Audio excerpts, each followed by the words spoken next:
for me. But to really set the scene of the needs case of why, of course, we're all from energy, but just to kind of play it out, in our research that we did, it became clear that pretty much any objective a sector has, net zero being an example here, requires you to integrate the energy system. And that integrated energy system at a level of integration we've never seen before will require you to model a range of scenarios. Those scenarios will vary from, how would the market respond in certain situations?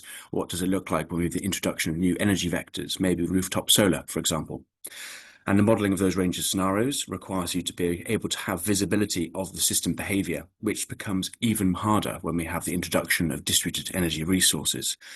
And to get that visibility of system behavior, intrinsically, you require a method of data sharing between participants, whoever those participants are in the sector. And that method has to be secure, resilient, and scalable to cater for the variety of data sets that we have across the sector and the variety of participants.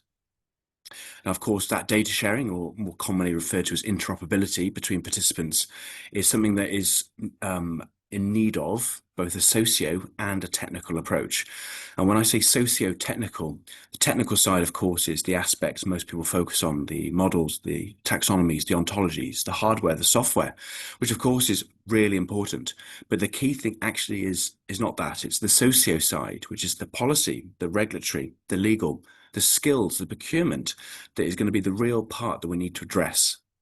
And as you've seen from how this diagram has completed itself already, if you kind of follow the circle round, you can draw quite a clear line of sight between interoperability and achieving targets such as net zero or clean power or whatever your jurisdiction's target is.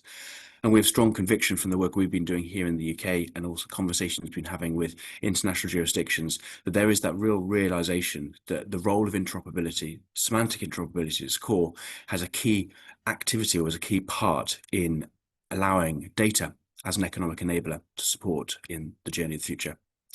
Next slide, please.